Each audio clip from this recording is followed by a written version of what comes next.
Adelante. Bueno, vamos a platicar el día de hoy sobre dos especies de quilis de México, endémicos del estado de Oaxaca, que es donde yo vivo.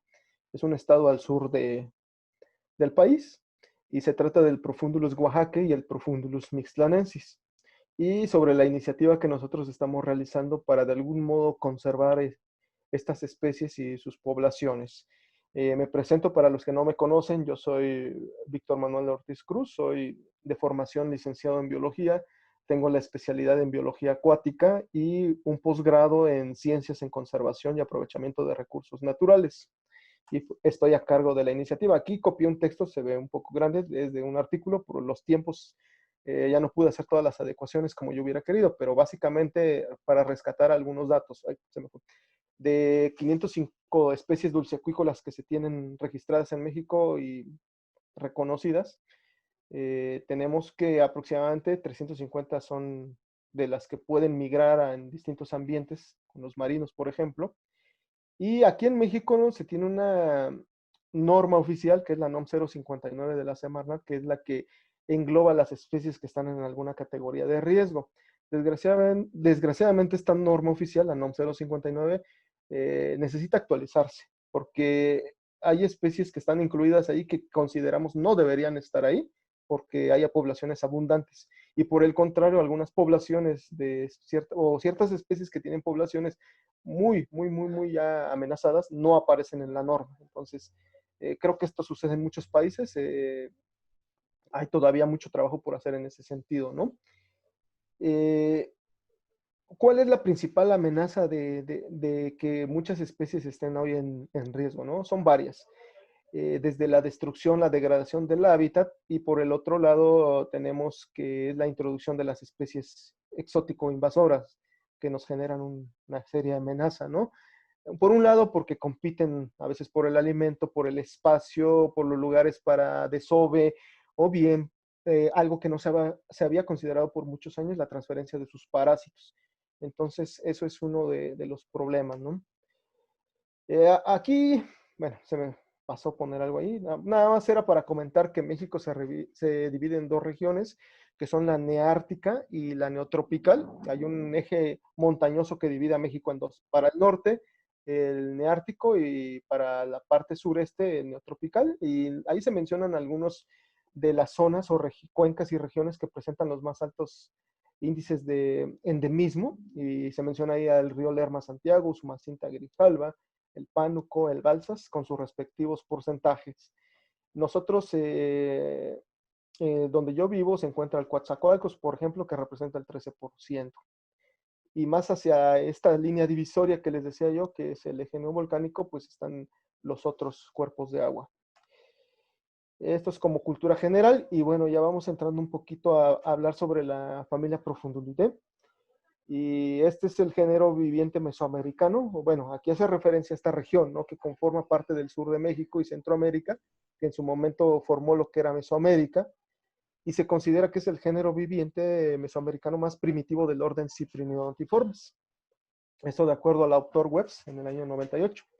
Inclusive ahí bueno, ellos mencionan de que pudo haber divergido en esos periodos de tiempo. Aquí voy a mover un poquito la barra de esta, se me movió y no me deja ver bien la presentación. Bueno, listo. Divergió durante el Pleistoceno superior al Holoceno, esa es la teoría que se tiene, de acuerdo a Morcillo.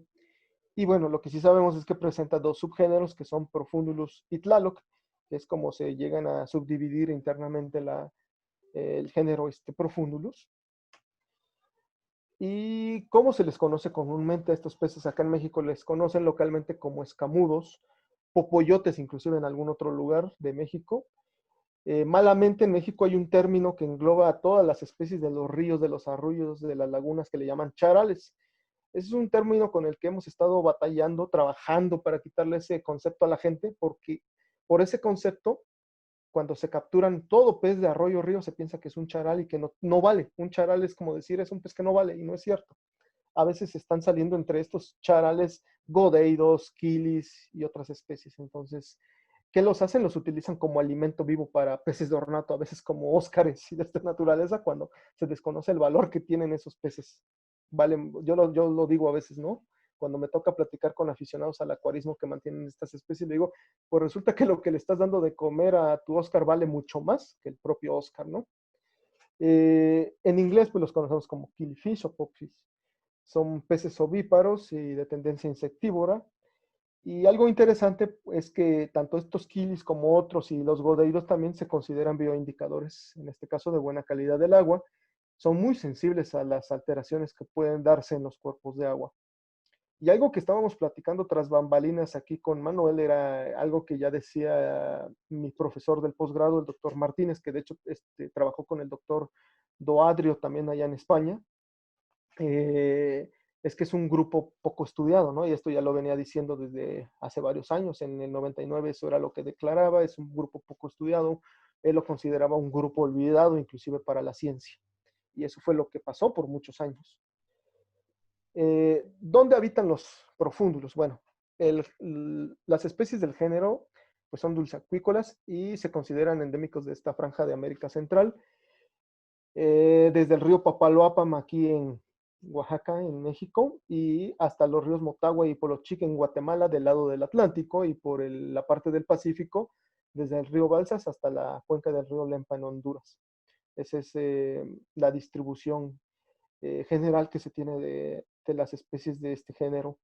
Y sobre todo los vamos a encontrar en la parte de los manantiales y las partes altas de los cuencas, es decir, en las micro y subcuencas en todo caso es donde solemos encontrarlos que están habitando. ¿Y por qué? Porque obviamente las aguas que hay en esos lugares pues son aguas de excelente calidad, entonces muy oxigenadas, con muy baja carga de ciertos compuestos nitrogenados, por lo mismo del recambio constante de agua y pues, la zona de filtración que existe de manera natural en esas partes altas. Inclusive, bueno, aquí se me pasaba, inclusive hay lugares donde son las únicas especies que vamos a encontrar las del género Profundulus. Eso es algo que a mí me tocó en el caso de una de las especies que voy a platicarles. Solamente ella vive ahí. Entonces no cohabita con ninguna otra especie de pez. Y bueno, aquí tenemos una figura que la tomé del artículo que ahí se cita. Tiene unas modificaciones donde se muestran la ubicación de las distintas especies, ¿no? De esta región de Mesoamérica.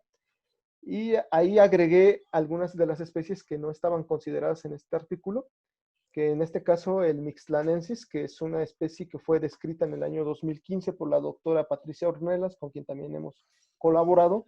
El Profundulus oaxaca. En este artículo sucedía que de acuerdo a la hipótesis a la que llegaban, consideraban que Oaxaca era sinonimia también de Puntatus. Posteriormente, otros dos artículos que salen después nos vuelven a confirmar que Oaxaca es otra especie como tal, que Puntatus está aparte y que inclusive dentro de Puntatus se habían englobado, por ejemplo, hasta Balsanus, que también se volvió a dar como válida, y una nueva especie inclusive que fue descrita el año pasado. Entonces, ahí, bueno, perdón, en el 2018 es pariente, que es la nueva especie de Profundulus. Y ahí están las otras que son para la parte más sur de México y Centroamérica, que tenemos a Guatemalensis, Creiseri, que también es otra de las recientes, Portilorum también, que es de las nuevas, Hildebrandi, que es la especie endémica de Chiapas, se puede decir así, del vecino estado de Oaxaca, y Labialis, que Portilorum, Hildebrandi y Labialis se consideran del subgénero Tlaloc, mientras que las otras son del subgénero Profundulus, perdón. Bueno, en el siguiente mapa, que también lo tomamos del artículo del doctor Wilfredo Matamoros, ahí sí aparece reconocido Oaxaca y ahí está su ubicación marcada, que es la subcuenca del río Toya, Oaxaca de Juárez. Y ahí aparecen otras distribuciones, ahí faltan anexar todavía algunas de las especies nuevas que ya mostré dónde se ubican actualmente. Tenemos que es de Mixtlanensis, básicamente, que les digo, si recuerdan el primer mapita que mostré, ahí están marcadas esos puntitos, son las poblaciones que ella identificó de esta nueva especie, que es el Profundulus Mixtlanensis, que originalmente estaban englobadas dentro de toda la distribución de Puntatus. Entonces, hoy sabemos que Puntatus pues no corresponde a toda esa franja que originalmente se pensaba, ya quedó claro que Oaxaca ocupa su espacio, Puntatus como tal, y Balsanus, y también la nueva especie pariente. Entonces ya se están cada vez más puntualizando las áreas de distribución Esto corresponde únicamente al estado de Oaxaca, en el caso de Mixtlanensis. Entonces, ese es el mapa de la distribución. Y esta es una de las especies con las que estamos trabajando. Ahora tenemos una pequeña tablita acá, que fue creada por el doctor Emilio Martínez en el 99, y se compara con Miller, que fue donde empezó a citar a los profundulus, y él consideraba, el doctor Miller, pues ya hace muchos años, ¿no? En 1955, que Puntatus era una especie válida como tal. El doctor Martínez en el 99, pues nos decía que efectivamente sí, Puntatus como tal le reconocía su validez. Balsanus decía Miller que era sinonimia de Puntatus. Hoy día volvemos a saber que no es así, y ya el doctor Martínez lo decía desde el año 99, en base a su estudio de doctorado que él había realizado, que Balsanus era especie INTA. Oaxaca también la englobaba a Miller como sinonimia de Puntatus. El doctor Martínez en el 99 nos viene a decir otra vez que no, que es otra especie válida como tal Oaxaca. Escapulares, nos decía Miller que era sinonimia de Puntatus, y el doctor Martínez reconocía como tal también la sinonimia. Guatemalensis, pues ambos la daban como válida. Pero además el doctor Martínez desde el 99, él ya empezaba a reconocer otras dos especies para Oaxaca nuevas, él las llamaba SP1 y SP2, ¿no? Entonces, hoy día se saben que la SP1 corresponde a Mixtlanensis y la SP2 a Pariente, que ya hoy se sabe que ese es el nombre de la nueva especie. Y bueno, vamos a hablar ahora sobre las especies de Profundulus que tenemos en Oaxaca, México. Vamos a empezar con Puntatus. Puntatus tiene su distribución del río Coatzacoalcos y Grijalva. Esa es la distribución original que se tenía para Puntatus en la laguna de Tres Palos en Guerrero, a las cercanías de Chiquimulía en Santa Rosa, Guatemala. Y igual su hábitat pues, son ríos y arroyos en una altitud de 100 a 1550 metros. Es una distribución en altitud bastante amplia, y tenemos algunas fotografías con los autores correspondientes y algunas tomadas de Miller. Entonces el mapa lo tomamos de Miller, y la fotografía que en blanco y negro pues es también de Miller, y del lado derecho pues son algunas que tomamos del portal naturalista de la Conavia, del sistema iNaturalis a nivel internacional, de los registros que se han venido dando. Entonces ahí podemos ver algo que quiero que observen, es que en el caso de Puntatus, en las aletas caudal, en la anal, se llega a observar una tonalidad amarilla un poco intensa, porque esa es una de las diferencias que vamos a encontrar morfológicas con Oaxaca, por ejemplo. Y además los puntos, no es una característica que podamos decir, porque esto se basa más en cuestiones de huesos, que es donde se han hecho los estudios para diferenciarlas, y algunas ya genéticas actualmente, ¿no? Pero así a ojos de buen cubero, como decimos en México, sobre todo en Puntatus vemos que llega a presentar tonalidades amarillas bastante intensas, y si se dan cuenta en la imagen superior del lado derecho de la pantalla, los puntos en Puntatus son bastante gruesos, ocupan gran cantidad de la escama, se notan bastante bien. Aquí vemos otras fotografías. Este es de John Brill. Y Balsanus, que para diferenciarlo de las otras especies tenemos que contar las escamas laterales, es decir, las escamas que están sobre la línea lateral, y se contabilizan 33 escamas laterales en el caso de Balsanus, y así es como se llega a ver. Sí llega a presentar tonalidades también en las aletas amarillas, pero si se dan cuenta la distribución de los puntos no es idéntica o tan notoria como la podemos ver a veces en Puntatus. Esta es la nueva especie, Pariente, y aquí se diferencia porque presenta igual 33 escamas laterales, pero aquí la diferencia principal entre Pariente y Balsanus o Puntatus es también por cuestión de huesos, de los cuales ahorita si me pongo a hablar, pues me tardaría mucho más tiempo, y no es el objetivo actualmente de la charla, ¿no? Pero bueno, básicamente hacia grandes rasgos, y lo podemos ver ahí en fotografías, como los puntos no son tan notorios en el caso de esta nueva especie. Ahora tenemos a Oaxaca, el escamudo quili oaxaqueño, que se considera endémico de la subcuenca y cuenca del río Mixteco y la subcuenca río Atoyac, Oaxaca de Juárez. En la cuenca río Atoyac o Verde, que es la cuenca principal del estado de Oaxaca. Es la icónica porque atraviesa la ciudad de Oaxaca. Entonces ya se imaginarán ustedes la presión que tiene esta cuenca y esta subcuenca en concreto. Al atravesar la capital del estado, pues la carga de contaminantes que le llegan, que recibe. Y originalmente Oaxaca fue colectado por Cerujinmec en el año 1901 y fue originalmente en San Agustín Yatarén, es la localidad tipo en Oaxaca.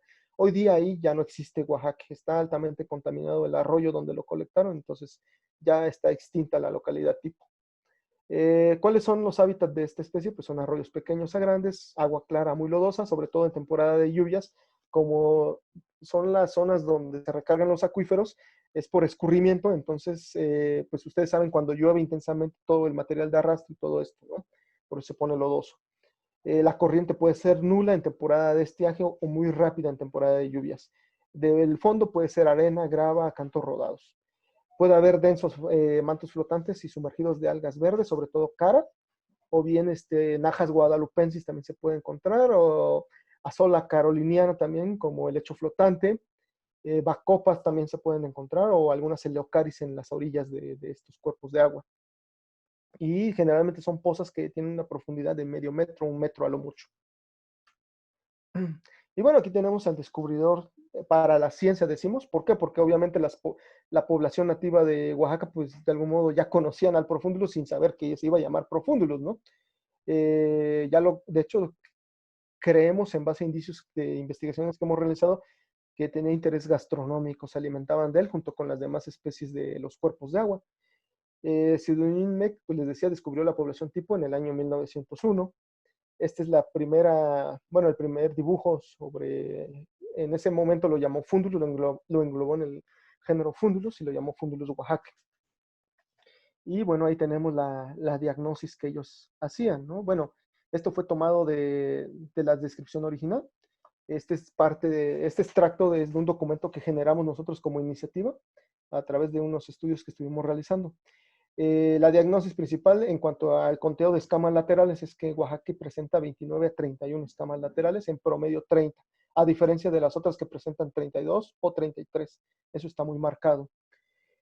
Es un pez pequeño, la verdad, longitud 2.25 pulgadas de promedio, y ahí vemos las proporciones de cabeza, profundidad y el cuerpo. Bueno, esa es la parte más técnica, ¿no?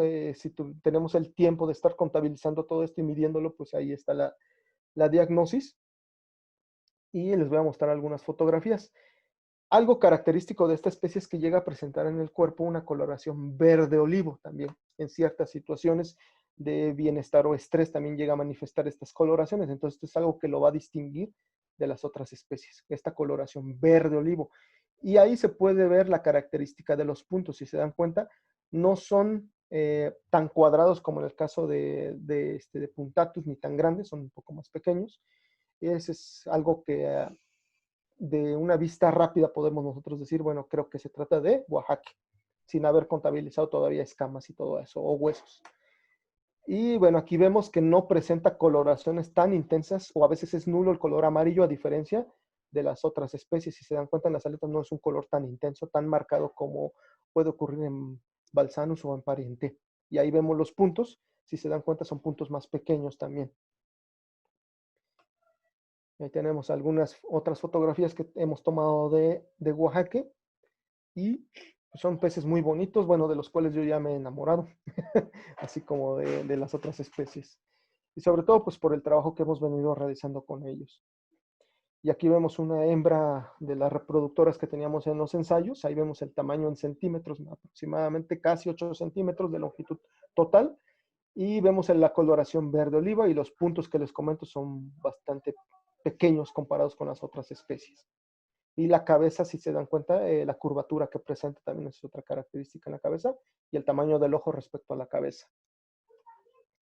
Este es un juvenil, aquí todavía no se notan todas esas características a detalle, pero este juvenil quiero mencionarles que ya es de los que hemos obtenido, ya son generaciones Fs, entonces este es un F3, y se dan cuenta que pues obviamente al tenerlos en distintos ensayos, inclusive este empezó a presentar unas tonalidades como azules, ahí sí pueden ver en la parte abdominal del cuerpo, pero bueno, esto se debe también ya a la situación de que en este caso este juvenil pues ya no es un ejemplar silvestre, ¿no? Y nosotros sabemos que una vez que sometemos a algunas poblaciones de silvestres a través de las generaciones al cautiverio, pues llegan a manifestarse algunos otros caracteres por ahí, que es lo que nosotros veíamos en estos, el potencial que podrían tener como pues si quisieran en algún momento meterse al mercado de ornato, ¿no? Es decir, fijando sus caracteres.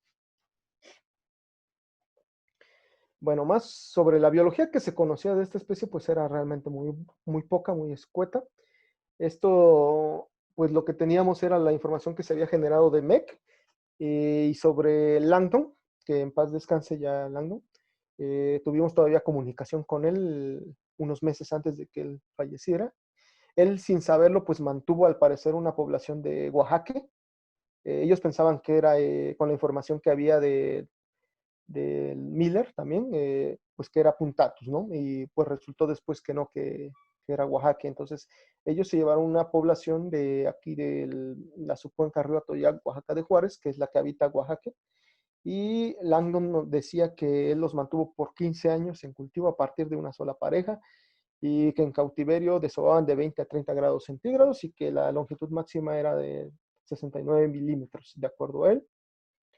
Y bueno, ahí en la fotografía vemos al buen amigo Juan Miguel Artigas Azas con Miller. Ahí vemos también cuando están visitando las instalaciones de Langdon, son fotografías que obtuvimos y cómo era su fish room y ahí donde tenían unos profúndulos y otros peces también que habían colectado. Ahí está Langdon, sus épocas jóvenes y su fish room. Y bueno, ahí más, ya esa fotografía ya es como el del 2014, ¿no? Cuando empezamos a tener contacto con él. Desgraciadamente él fallece el 25 de abril del 2015, pero todavía pues pudo saber, ¿no? De que se estaba trabajando otra vez con Oaxaca, con aquellos peces que él en su momento no supo que eran Oaxaca, él pensó que eran puntatus. Y actualmente, ¿dónde vive Profundus Oaxaca?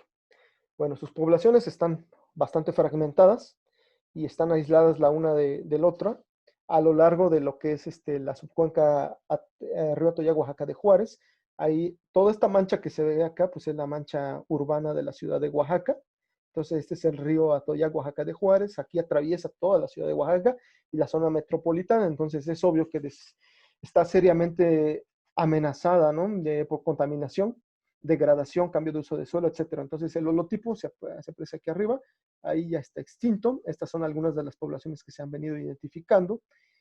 Y esta es la donde colectó Miller, que él todavía la colectó enfrente de lo que aquí en México se conoce como el mercado de abastos, que es el mercado más grande de la ciudad de Oaxaca. Pero ahorita en esa zona es un río de aguas negras, entonces ahí también pues ya no existe más esa población. Y nosotros encontramos más al norte la población con la que hemos venido trabajando. Esto ya lo había venido viendo el doctor Emilio Martínez, quien es el especialista de peces en Oaxaca. Entonces, digamos que desde donde está la población 2, que dice acá que es Sola de Vega, hasta la 3 o un poco más arriba, que ya hemos encontrado otra población, otras dos poblaciones de hecho, es como el área de distribución actual, aunque en estas franjas pues nos falta todavía ir muestreando si en algunos de los arroyos podemos encontrar más poblaciones. Entonces, estas son las que se tienen registradas, faltan otras dos que hay que anexar. ¿Y cómo son las características de esos arroyos donde los hemos encontrado? Pues son con excelente calidad del agua, salvo una de las que nosotros no encontramos, la encontró otro biólogo y nos mostró fotografías y hay problemas ya de alteraciones en ese cuerpo de agua. Hay presencia alta de estos parásitos externos, de los gusanos ancla que le llaman en acuarismo. Entonces eso quiere decir que ya por ahí hay un desequilibrio y posiblemente también introducción de algunas otras especies. Y pues la principal amenaza es el crecimiento de la mancha urbana. En este caso, porque Profundulus Oaxaca pues está distribuido en lo que corresponde a la capital del estado. Entonces ustedes saben que cuando hay una ciudad ahí, pues todo el impacto que se genera pues es brutal para la biodiversidad que aún está habitando en esta zona. Aquí se puede ver en este mapa, pues esta es la capital de Oaxaca y esta es su zona de distribución de Oaxaca. Donde nosotros encontramos una población con la que estuvimos trabajando, pues se ve así, esas son las características. Es un bosque de encino chaparro, de hecho también está ya siendo deforestado para construcción de casas habitación. Entonces, entre esos, por escurrimiento, se forman arroyos, que es donde encontramos a la población de Oaxaca con la que hemos estado trabajando. Y así es como se pueden ver las pozas, eso es en temporada de secas, Cuando ya va iniciando la temporada de secas, pues las pozas están así, es agua encharcada de algún modo, pero pues hay abundante vegetación acuática.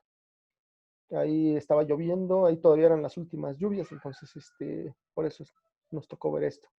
Gran cantidad de macrófitas, etcétera. Bueno, mucha cantidad de materia orgánica por las mismas hojas de los árboles que caen al agua, hojas de encino, entonces le dan también ciertas características de pH y todo esto.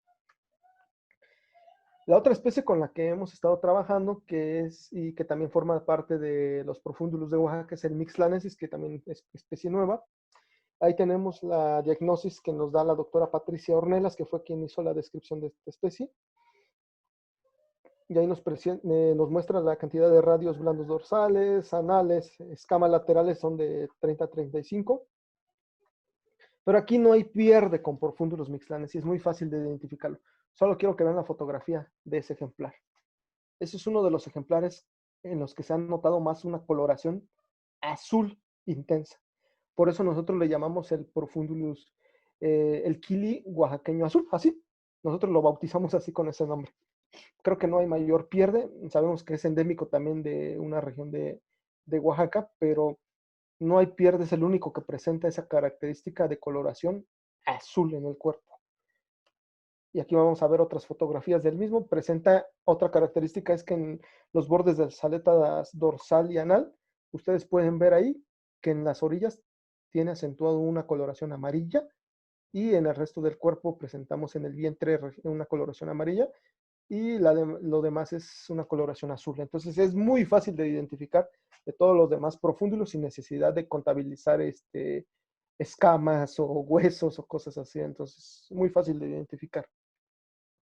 De hecho, algo curioso es que la doctora Patricia nos comentaba después que carecía de fotografías de los ejemplares a color, porque obviamente su estudio había sido más taxonómico, entonces cuando iba a presentar un artículo, nos solicitó a nosotros las fotografías a color para poderlo mostrar y ver lo bonito que es en vivo y a todo color, como decimos acá, ¿no? Porque obviamente en ejemplares conservados, pues eso ya no se ve. Entonces aquí vemos otras fotografías de un juvenil, como ya desde juveniles se empieza a notar esa coloración azul también en el cuerpo, y ahí se ve que tiene también una serie en la línea lateral de color, en las escamas una coloración negra también en los juveniles. Aquí vemos el ejemplar que hasta ahorita el que hemos encontrado con una coloración demasiado intensa, es el que más coloración hemos observado. Y así es donde viven las poblaciones de este profundo, es en la montaña, es a mayor altitud, son peces de aguas más frías, a diferencia del Oaxaca, que está a 1550 metros promedio sobre el nivel del mar, está aproximadamente a los 1850 por ahí metros sobre el nivel del mar, entonces es más de montaña. Y así se ve, esa es la vegetación pino-encino, pero ya no chaparro, sino el bosque de pino-encino tradicional que podemos a veces encontrar aquí en México con árboles más altos. Y son pequeños arroyos que se van formando también por escurrimiento. Algo curioso que pues obviamente tampoco lo puedo afirmar, pero es algo que observamos en campo cuando hemos hecho las visitas, que en estas partes donde es menor cantidad de agua y es la que se está colectando encontramos muchos juveniles. No hemos logrado capturar a algún adulto. Los adultos los hemos encontrado más en la parte baja. Entonces, algo que nos deja a nosotros ahí como pensando si algo de esta especie es que los juveniles, por cuestión de seguridad o algo, migran hacia las partes altas del cuerpo de agua. ¿Por qué? Porque Mixlanensis, a diferencia de Oaxaca, es un depredador nato, no perdona nada. Además de que cohabita solo como pez, o sea, como especies de peces, es el único que encontramos ahí, no hay otro pez. Cuando nosotros lo llevamos a cautiverio, me estoy adelantando un poquito, nos pudimos dar cuenta de esto. No puede estar con algún otro pez de tamaño similar porque lo ataca. Ni con Oaxaca. No se podría, no pueden combinarse. Inclusive pequeñas ranas del género Hila, que de manera natural aquí en cuerpos de agua, que en temporada de lluvias pues ponen sus huevecillos y todo esto, llegaban a ir por error a los estanques donde están ellos. Y era algo curioso, rana que se metía al agua, ellos subían, la capturaban y la despedazaban, se la comían.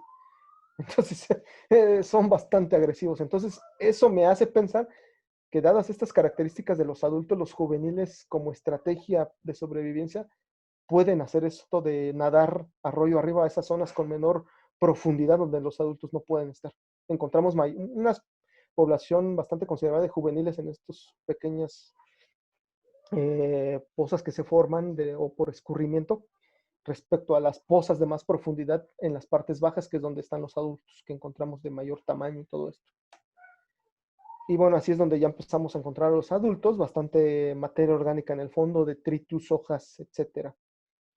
Hay uno que otro juvenil, llegamos a ver que andaba escondiéndose entre las hojas, pero no, algo curioso que es lo que les comentaba que observamos. Y aquí es donde desembocan a un río principal de estos arroyos.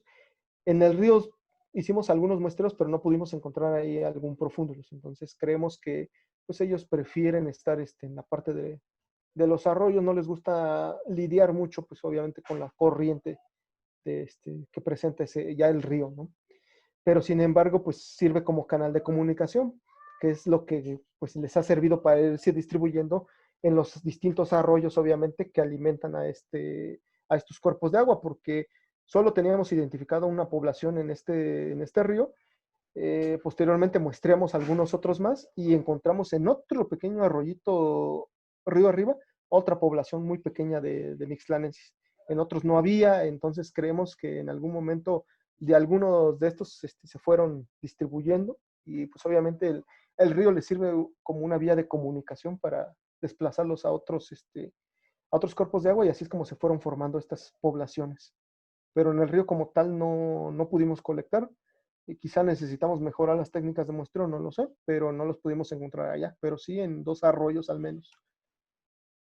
Bueno, ahora les voy a hablar ya un poco más de lleno sobre la iniciativa que nosotros estamos trabajando, que lleva de nombre Rescatando Profundulus Oaxaca. Y tenemos nuestro logo, que es un dibujo muy bonito, el cual nos hizo favor de donárnoslos un buen amigo de Rusia, Sergei Anikin, el cual le ha dibujado inclusive imágenes de discos que porta el famoso y célebre Heiko Blecher en algunas de sus playeras. Él le ha hecho sus diseños, entonces él también nos hizo el de Profundulus Oaxaca, nos lo obsequió. Y bueno, estamos muy agradecidos con él. ¿Qué hacemos nosotros como iniciativa? Bueno, por un lado, generar investigación sobre la biología básica de los quilis oaxaqueños del género Profundulus, así como también desarrollar algunas estrategias de conservación del hábitat in situ, que eso es un problema bastante fuerte y eso lo comentábamos tras bambalinas aquí con Manuel, de las implicaciones que tiene trabajar in situ en el hábitat, ¿no? Desgraciadamente se tocan muchos temas, hay muchos objetivos, intereses de grupos o personas también. Otro de lo que nosotros buscamos pues, es aumentar la población de quilis mediante su reproducción en condiciones controladas, es una estrategia ex situ. Y aportar a la educación ambiental mediante la recreación de acuarios de biotopo. Esto pues con la finalidad de dar a conocer las especies, es decir, no, por ahí lo dice también otro buen amigo, Iván Mikolji, que es un explorador venezolano, famoso también a nivel mundial en el tema del acuarismo, que no podemos conservar aquello que no conocemos. Entonces, no le puedes decir a la gente que te ayude a conservar algo que desconoce. Entonces, una de estas estrategias pues es la recreación de los acuarios de biotopo para mostrar a la población estos peces y obviamente darles a entender la importancia, ¿no? Que conozcan por qué son importantes, que se apropien de esa identidad también como comunidad. Eso es algo que creemos que es muy importante. No recibimos apoyo gubernamental, pero sí de algunos buenos amigos conservacionistas también o interesados en el tema de los quilis o de los godeiros. ¿Cómo nació nuestra iniciativa? Bueno, nosotros hemos venido trabajando en esta comunidad que se llama San Lorenzo Cacautepec, que está al norte de la ciudad de Oaxaca. Es un municipio conurbado, digamos, a la ciudad, pero que ya viene formando lo que se conoce como la zona metropolitana. Ahí es donde nosotros estuvimos trabajando mucho tiempo. ¿Cuáles son las características generales de este lugar? Bueno, ahí pueden ver, es un ambiente todavía tipo rural. Su nombre proviene del náhuatl, que es una lengua indígena de aquí de México, que significa cacao más tepet, que es cacao más cerro. Se podría decir que es en el cerro del cacao, aunque aquí no hay árboles de cacao, no es su distribución. Es en base a una leyenda sobre la población de que alguien sembró un cacao hace muchos años en lo que ahora forma el templo religioso y de ahí salió el nombre en el cerro del cacao. Ahí están las coordenadas y la altura promedio, 1600 metros sobre el nivel del mar. y la superficie o extensión que presenta en kilómetros cuadrados. Cuenta con dos ríos principales, que es el San Lucas, que al final es un tributario del Atoyac, que es el principal que atraviesa toda la ciudad de Oaxaca, y otro que es más bien un tipo arroyo grande, el río Arenal, pero a su vez todos estos alimentados de pequeños arroyos que se forman por escurrimiento en los bosques de encino chaparro. Y ahí vemos una fotografía satelital que fue tomada y modificada del Google Maps. Y ahí vemos esto que voy a señalar con el mouse, creo que sí lo pueden ver, es el río San Lucas, este es el Arenal, y los dos conectan y desembocan al Atoyac. Nosotros encontramos la población de Profundulus Oaxaque en estos arroyos, en estos dos, bueno, dos poblaciones, porque de algún modo están aisladas. Aquí este no tiene comunicación, porque aquí sí pueden ver, hay una especie de montaña, entonces no hay comunicación. Cada uno se alimenta del escurrimiento de estas partes. ¿Cómo llegaron aquí y aquí? Pues la única explicación es que ¿quién los comunica? El Atoyac, de algún modo. Hace muchos años, todo el año, estos arroyos tenían agua, estos ríos. Actualmente ya no, ya son estacionales. Pero los arroyos siguen todavía conservando agua. Y estas partes se volvieron estacionales ahora por el cambio climático. Se ha incrementado la temperatura en esta zona, antes era templada, ahora ya no. Pero cuando yo era niño me tocó visitar todos estos lugares y todo el tiempo tenían agua. ¿Qué quiere decir eso? Que en temporada de estiaje, cuando no había corriente fuerte porque no había lluvias, pero sí había agua permanentemente y el río obviamente no llevaba una gran corriente, pues es lo que yo siempre les he dicho, suena como si fuera la autopista que les permitía en algún momento quizá hasta comunicarse. Porque si se dan cuenta son arroyos muy pequeños y no están muy lejanos del río San Lucas. Obviamente hace muchos años el río San Lucas, perdón, Atoyac, tuvo buena calidad del agua, porque se alimenta de todos estos escurrimientos, que es agua de excelente calidad la que se colecta en estas zonas. Y las poblaciones eran más pequeñas. Anteriormente yo considero que la población de personas que habitaba en estas comunidades eran hasta más limpias, tenían más respeto por la naturaleza. Hoy día ya no es así. Bueno, esta es la situación actual, ¿no? No está exento del panorama global. Todos los recursos naturales están seriamente amenazados, pues lo sabemos por nuestras actividades propias, el uso irracional que se le da como humano a los recursos naturales. Y en este proceso, pues varias especies ni siquiera han sido estudiadas o evaluadas. Aquí es donde atravesaba uno de estos arroyos del Arenal. Vean ustedes cómo está hoy día. Tiran tierra, cosas así, para poner pasos de personas. O sea, lo modifican tremendamente. Esta es una de las últimas pozas que todavía se conservaban de lo que proviene de este río del Arenal, de las partes altas. Aquí estoy yo dándoles una explicación inclusive a las autoridades federales en materia ambiental, es decir, a las autoridades del país que están encargadas del medio ambiente, explicándoles yo sobre la diversidad de la flora y fauna acuática. Esa es otra de las cuestiones. En México se adolece o se carece de muchos especialistas en estos temas y desgraciadamente las instituciones oficiales, federales o estatales no tienen especialistas de esta índole entre sus filas. Eso es algo que creo que se puede mejorar, que es una área de oportunidad para que las instituciones mejoren, también ellos tengan una mejor representación ante la sociedad, porque esa es una de las quejas que a veces existe entre la ciudadanía, ¿no? De que no se atienden oportunamente todas estas situaciones. Y bien, las personas modifican, vacían las pozas para sacar el agua para riego de cultivos.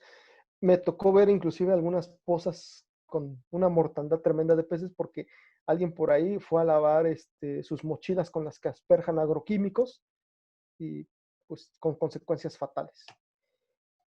Basura, o sea, esto me parece a mí una inconsciencia, es algo que en algún tiempo, tengo que decirlo, trabajé en la administración pública también, en la parte de la dirección de ecología, y fue algo con lo que me tocó trabajar durante 5 años, tratar de concientizar a las personas que el sitio de disposición final de residuos sólidos, al menos en esta comunidad, quedara, hoy día está reconocido como uno de los mejores en todo el estado y a nivel nacional.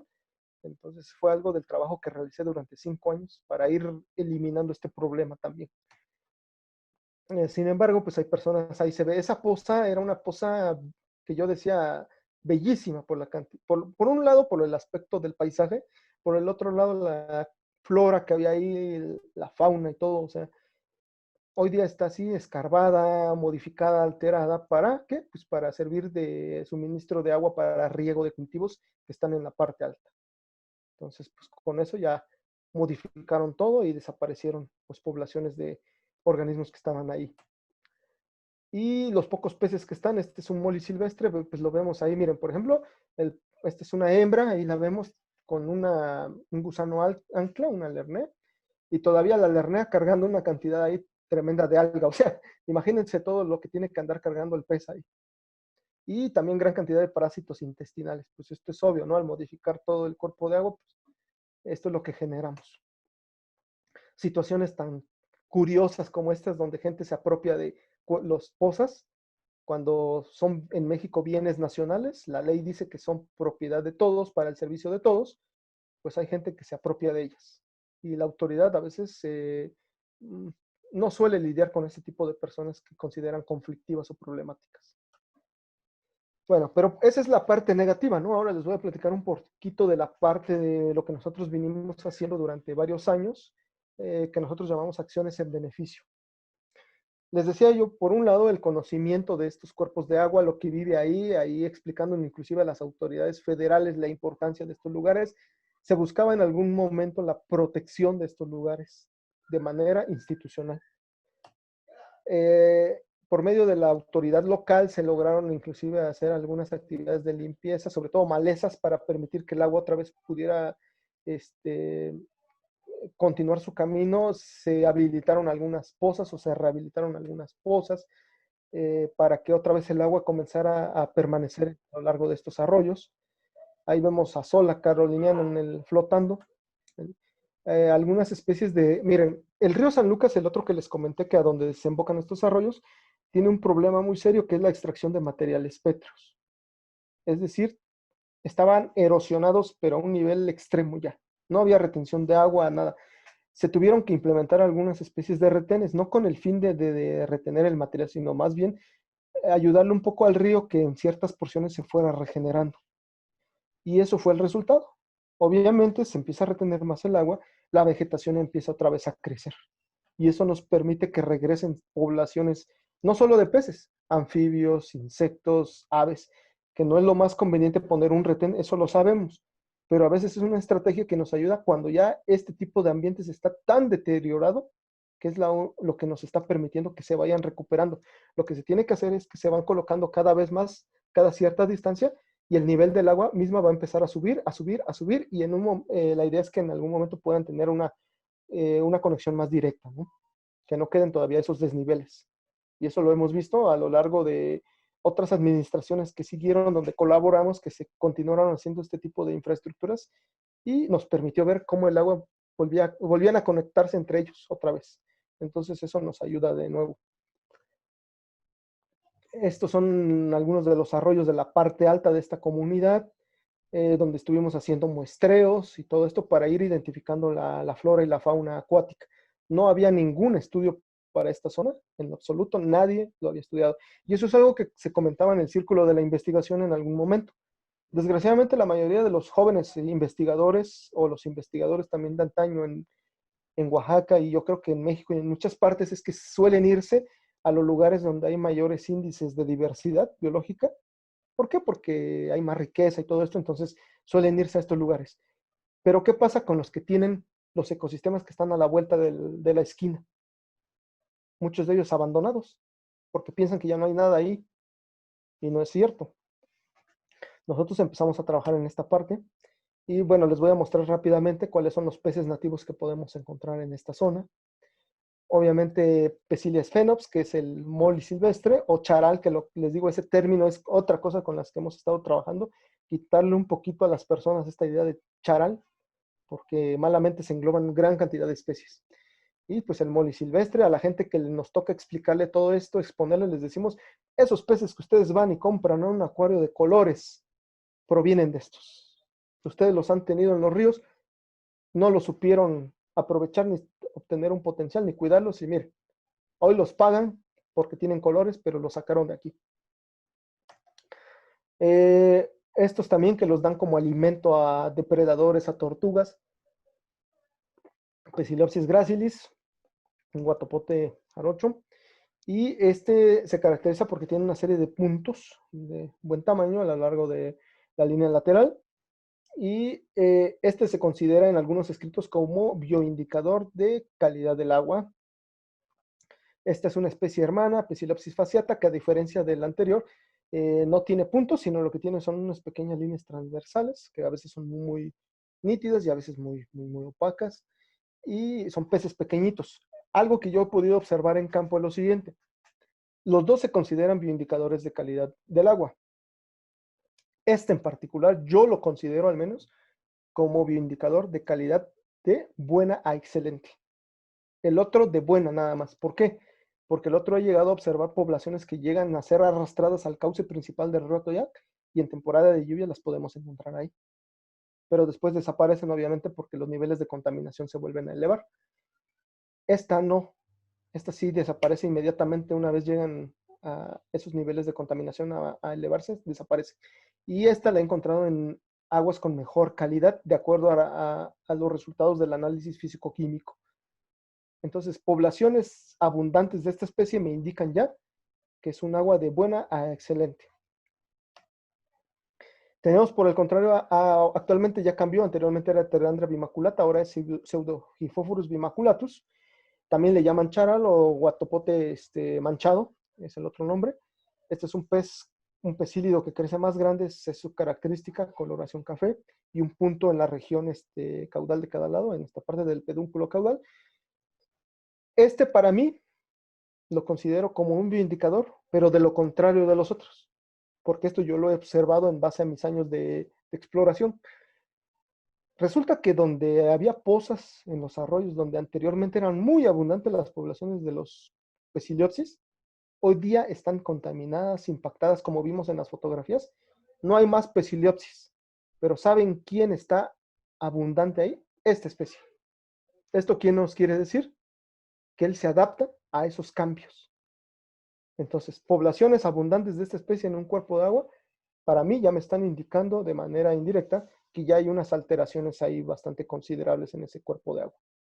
Además de que ha sido distribuido por acuacultura en muchos cuerpos de agua, lo están traslocando porque a veces es acompañamiento de tilapia, entonces está apareciendo en muchos lugares donde antes no había registros. Tenemos otra, este es un carácido, la sardinita panza de lumbre, Astianax fasciatus. Este pez he encontrado pocas poblaciones en lo que es el río, inclusive sobre el mismo cauce del río Atoyac, en la parte de Oaxaca de Juárez. Algunas poblaciones que llegan a sobrevivir a veces. En algunos de los arroyos antes eran abundantes. En esta zona ya no los he vuelto a encontrar a raíz de esas modificaciones que les mostré en las fotos. ¿Por qué? Porque también a este le gusta el agua de buena calidad. Ahora les voy a mostrar las especies invasoras que podemos encontrar aquí. Creo que la más famosa, o los más famosos más bien, porque ya son subespecies, hibridaciones y un montón de cosas ahí con esto, con las tilapias. Estas las encontramos aquí porque en el trayecto de los arroyos que les mencionaba, hace algunos años construyeron unos pequeños bordos o como represas. En los años 70 el gobierno mexicano creyó que era buena idea traer la tilapia para ayudarle a la población a solventar la dieta, tener una mejor dieta rica en proteínas, y la opción fue que coman pescado. La gente que no tiene acceso al mar, que está en estas partes como donde vivo yo, pues la opción es llevarles un pez que sea resistente, que crezca grande y que lo puedan capturar. El problema es que no se diseñó bien la estrategia, ni le enseñaron a la gente a aprovecharlo. Y en esos tiempos, pues se desconocía o no estaba muy desarrollado el tema del impacto ambiental. Liberaron en los embalses naturales. Y hoy es un problema. Han amenazado seriamente a las especies nativas. Por un lado, porque las han depredado, por el otro lado, porque han liberado sus parásitos y estos han atacado a las poblaciones nativas. Otra de las especies con las que batallamos pues, es la lobina negra, el Micropterus salmoides, que es para pesca deportiva. Igual, muchos programas gubernamentales o de grupos de gentes que se dedican a la pesca deportiva dicen que son amigables con el medio ambiente porque llevan de nuevo vida a los cuerpos de agua. Ya no hay muchos peces, pues hay que meterle peces. Y lo que hay que meter es lobina, y como es pesca deportiva es sustentable. Nosotros sabemos en cuestiones ecológicas que no es así. El hecho de que tú estés introduciendo una especie exótica e invasora es uno de los que llamamos en ecología, y haciendo esta analogía con cuestiones religiosas, los 4 jinetes del apocalipsis ambiental. Y una de ellas son las especies exótico-invasoras. Por lo que ya les dije, en este caso, este pez está en lo más alto de la pirámide alimenticia, depreda todo lo que le alcanza, inclusive hemos visto que aves las atacan, y pues obviamente se va a alimentar de las especies nativas, aparte de los parásitos que se liberan. Me faltó en esta agregarle, se me fue, las carpas asiáticas también entran, pero creo que todo el mundo conoce las carpas asiáticas. Fue por lo mismo, las liberaron en embalses naturales y hoy tenemos problemas. Reptiles acuáticos. Tenemos ahí una tortuga, la tortuga del fango. Esta tortuga está protegida por la norma 059 Semarnat de la República Mexicana. Está sujeta a protección especial, pero la gente a veces la toma como mascota. Entonces, eso es un problema que sufren estas poblaciones, aparte de la contaminación. Las hemos llegado a encontrar inclusive sobre el cauce principal del río Atoyac, que está altamente contaminado. En cuestión de serpientes, bueno, ahí me faltó, pero aquí ya no he encontrado como tal las especies de serpientes asociadas a los cuerpos de agua. Anteriormente aquí la gente les llamaba biluches. Eran serpientes que estaban dentro de las pozas ahí, cazando peces y todo esto. Hoy día ya no las he encontrado también por las modificaciones, las alteraciones que se han dado.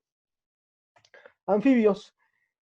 A pesar de la situación de estos cuerpos de agua, hemos encontrado roca manchada, Litobates spectabilis, aunque hace muchos años, estoy hablando hace más de 25, 30 años, eran señoras ranas, eran unas ranas de fácil que podían alcanzar con las ancas estiradas. Pues yo creo que sí, unos 15, 20 centímetros eran ranas muy grandes. Hoy día son pequeñitas. ¿Por qué? Porque también son de interés gastronómico y obviamente al haber menos recursos disponibles, pues también ellas han tenido que adaptarse para sobrevivir. En crustáceos, anteriormente eran abundantes en estos arroyos los cangrejos de río, hoy los tenemos ya bien identificados, son Pseudotelphusa duhesi. Estos cangrejos se encontraban en lo largo de los arroyos hace 20, 25 años. Hoy día están restringidos solamente a las partes más altas de sus arroyos, donde todavía el impacto humano ha sido muy bajo. Más en la parte baja ya no los podemos encontrar. Esta es una fotografía del 2015 donde encontramos Profundulus de Oaxaca y encontramos también al Pseudotelphusa duhesi. Bueno, ¿cómo surgió todo esto? Decía de la iniciativa, era lo que les estaba contando. Pues bueno, todo fue a raíz del descubrimiento de una población del quili oaxaqueño en San Lorenzo, Cagautepec. Para el año 2014, el doctor Emilio, que es el especialista de peces en Oaxaca, pues ya nada más tenía identificadas como 3 poblaciones, las cuales unas de ellas inclusive fue a visitar hacía unos meses y ya no había encontrado nada. Entonces para él ya era una situación crítica. Nosotros el día 1 de junio del 2014 realizamos una actividad de reforestación. Hicimos un recorrido rápido de un arroyo, es decir, en la parte de su nacimiento a su desembocadura, y ahí fuimos viendo lo siguiente. Llegué a encontrar algunas poblaciones de tortugas quinosternón y estos arroyos con esta calidad de agua. Permítame un segundito, nada más déjame cerrar aquí bien la puerta. Bueno, ya, es que estaba entrando un poco de ruido. Ahora bien, era un agua con, perdón, un arroyo con poca agua, turbidez casi nula, aunque había abundante materia orgánica en el fondo, abundante vegetación, algunos planos que a la orilla de las pozas que obviamente sirven para el desove de estas tortugas.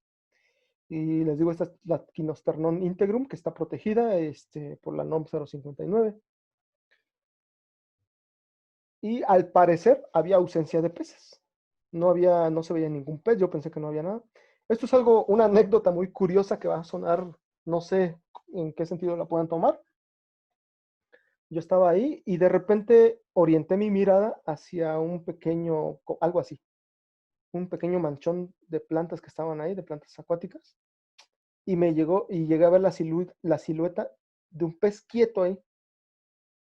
Entonces yo lo primero que pensé, bueno, de los peces que ya tenía identificados, que son los que ya les había mostrado en las diapositivas anteriores, pensé que se trataba de un molly, pero se me hizo extraño porque los mollies son muy activos y son peces que no suelen ser tímidos y siempre les encanta andar explorando a ver qué ya hay ahí o si llega un humano luego se acerca. En el caso de estos estaba quieto. Para mi sorpresa, bueno, yo no iba preparado para eso. La actividad era de reforestación. Yo me llegué a meter ahí donde se origina el arroyo. Entonces, lo único que llevaba era un termo de agua y era todo. Entonces, hice el intento con mis manos, como especie de red de cucharón. Me acerqué y para mi sorpresa lo pude capturar. ¿Cuál va siendo mi sorpresa? Cuando lo voy viendo, no era ninguna de las especies conocidas para esta zona. Por las características, yo no había visto en persona ningún Profundulus oaxaque, porque las veces que acompañé al doctor Emilio a buscarlo en donde pensábamos que había poblaciones, no habíamos encontrado nada. Entonces, yo solo lo conocía por la imagen que existe en Miller. Entonces, cuando voy viendo la serie de puntitos, la forma del cuerpo y todo, dije, Profundulus oaxaque. Lo que hice en ese momento, el agua que llevaba de mi termo ya tenía como la mitad, se la puse por ahí a un árbol, tomé agua del arroyo, coloqué el pez y por ahí pude ya ver que estaba entre el macizo de plantas otro. Tomé otro y bueno, se dejó capturar también, tenía 2 ejemplares, los tomé. Ese día inclusive estaba la autoridad, el delegado de la Secretaría del Medio Ambiente a nivel federal, aquí en Oaxaca, supervisando la actividad de reforestación. Yo muy emocionado tomo los 2 ejemplares, los meto en el termo, se los llevo a enseñar a todos allá. Miren, encontré una población de Profundulus oaxaque aquí. Los llega a ver el delegado, obviamente nosotros sabemos que aquí los cargos de la administración pública son políticos y espero que no lo esté viendo por ahí alguien de este gremio. eh, pues obviamente él en su desconocimiento me dice, unos charalitos, que es el término con el que hemos venido trabajando, que queremos erradicar ahí. No, no son charalitos, se llaman Profundulus oaxaque. Se lo comunico yo a las autoridades ambientales locales, a ellos sí les parece interesantes, me piden que les cuente más y les digo la importancia que tiene que tengan una población de esta especie aquí. Entonces ellos sí se emocionaron un poco, en este caso la regidora de Salud y Ecología se emocionó bastante de saber esa noticia. Se lo comunico al doctor Emilio y él también estaba bastante emocionado. Ahí se ve como las aletas amarillas, pero es por el flash y el reflejo de la mano, no es porque tenga las aletas amarillas o sea amarillo. Entonces nada más es como para la comparativa, ¿no? De la fotografía con la imagen que existe en Miller. ¿Qué hago? Bueno, yo como buen acuarista dije, bueno, ya tengo estos 2 ejemplares, tengo por ahí una urna, para no venir otra vez y me cueste estar, le dije al del medio ambiente, pues me voy a llevar estos 2 peces, aquí mismo en la comunidad nada más para tenerlos ahí. Y los puse en esas urnas y ahí me ayudó mi hijo, en ese tiempo tenía creo que menos de 2 años, y ahí estuvo jugando con las ramas y todo esto. Y provisionalmente para facilidad también de poder mostrárselos a otros interesados, en este caso de la investigación. Posteriormente, pues ya acudió el doctor Emilio del CIDIR, que depende del Instituto Politécnico Nacional de México, que es una de las instituciones universitarias y de investigación de más prestigio en México, junto con la UNAM. Entonces, yo les digo, soy egresado de ahí, del posgrado, y bueno, él viene para hacer la verificación de que efectivamente se trata de Profundulus oaxaque. Ahí está el hábitat. Continuamos siguiendo bueno, continuamos con los muestreos, perdón. Y tenemos ahí que hay bueno, ¿con quiénes cohabita? Ahí hay renacuajos de esta rana que les mostré, de la Litobates spectabilis, también la podemos encontrar ahí, que es el anfibio que ya teníamos identificado previamente. En esas partes altas únicamente había Profundulus oaxaque. Conforme avanzamos en los muestreos de todo el arroyo, antes de llegar a una represa donde ya hay tilapia, lobina y un desastre ecológico, llegamos a encontrar cohabitando al Profundulus oaxaque con Pecilias phenops, en al menos 3 pozas. estaba cohabitando con esfenos. Eso ya nos da un indicio de que no es una especie que se considere como tal agresiva, diferente de su otra especie hermana, que es el Mixtlanensis, que ya vimos que es una cosa que les platicaba al inicio tremenda, o sea, es un asesino en potencia. Esta no. Sí puede estar con Pecilia Sphenops al menos. Ahí ya están acompañándome en los recorridos a autoridades ambientales, inclusive de un grupo, el representante de un grupo de ciudadanos de un colectivo ambientalista que también se interesó en el tema. Y bueno, después de esto dijimos, ¿cómo le hacemos para que esta información le llegue a la comunidad? Porque no sirve de nada que tú se lo cuentes por ahí, ¿verdad? Y ya, eso va a pasar de un documento y se acabó. Como buen acuarista, pues dije, la opción es un acuario de biotopo que esté en exhibición, que la ciudadanía pueda ir, pueda conocer estos peces, que sepa más sobre ellos porque son importantes. Entonces yo le planteé la idea a la autoridad y me decían, me parece muy interesante, pero no podemos apoyarte, no tenemos recursos para apoyarte en eso. Bueno, dije, yo tengo esa pecera que les mostré en la otra fotografía donde había puesto temporalmente sus ejemplares, una urna bastante vieja que tenía por ahí. Dije, pues no puedo exhibir eso, ¿verdad? No se va a exhibir eso que está tan... Y más en un lugar público, ¿no? Porque pedía un espacio en el ayuntamiento. Entonces, unos días antes se contactó conmigo una buena amiga que se llama Eleonor Smith, que es de Holanda. Ella es una aficionada a los pecílidos mexicanos, que es miembro también del Club de Canadá de Pecílidos y otros de Europa y anda por todo el mundo. No sé quién le dio mi número, es una incógnita que hasta ahorita no le he preguntado y no me sigo con la duda quién le dio mi número. Ella un día me llama, me dice, oye, tú eres Víctor Ortiz, y yo sí, ¿quién? Ya me platica, mira, yo soy Eleonor, me dedico a esto y a esto. Y teníamos charlas ahí por media hora, a veces me decía, oye, ¿y tú crees que esta especie la podamos encontrarnos? Y yo le decía, no, no creo que esto y esto, así, siempre sobre pecílidos, ya después sobre peces del mundo. Y un día yo estaba con esto y me llama ella, y yo estaba preocupado, ¿cómo le iba a hacer para poder echar a andar este proyecto? Porque yo en ese momento tampoco disponía de los recursos económicos. Porque, ¿qué implica? Aparte de la urna, sistemas de iluminación, sistema de filtración adecuado, el hecho de transporte para ir a esta zona y colectar, transportar peces y todo eso, para mí se me estaba dificultando, estaba en ese momento pasando una etapa un poco difícil. Y pues la autoridad me decía, sí me interesa, pero no te puedo apoyar. Entonces en la plática con Eleonor se me salió y le comenté, y ella me dice, ¿qué necesitas? Y ya le expliqué, y algo así, sin habernos conocido físicamente, nada, me dice, ok, mañana tienes tu urna, me dijo, tienes lo que necesitas.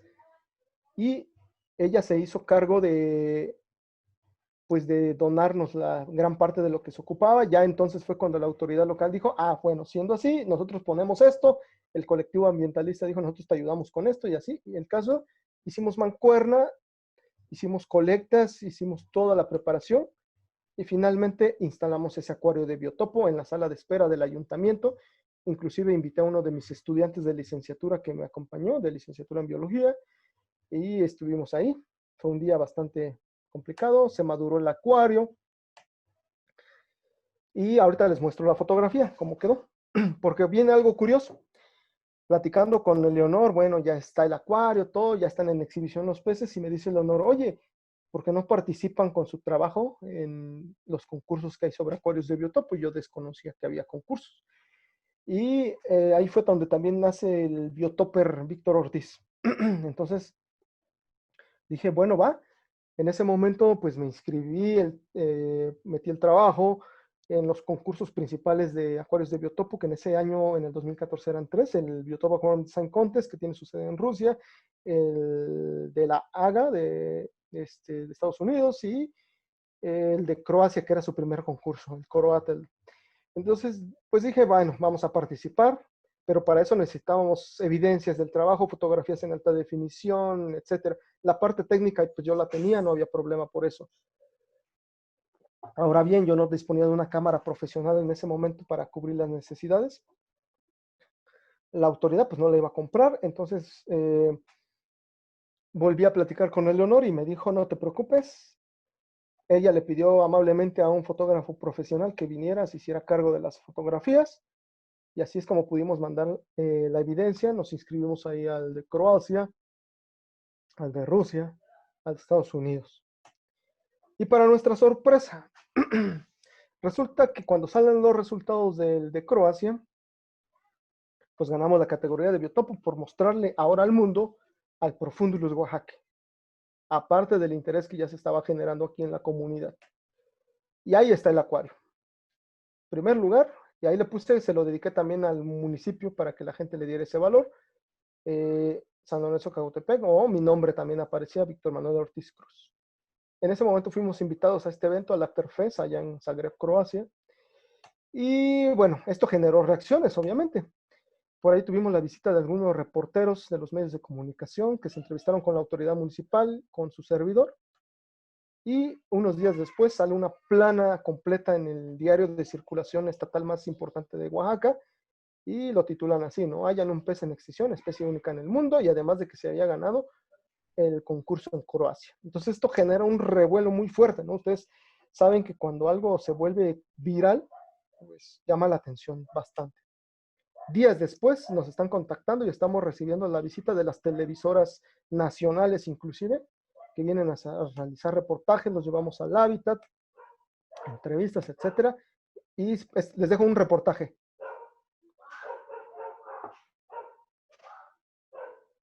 Nada más quiero que me confirme por ahí alguien si se puede escuchar el video o le sigo. No sé, alguien que me haga la confirmación. De momento no, yo no escucho nada, Víctor. Ahora se empieza a mover,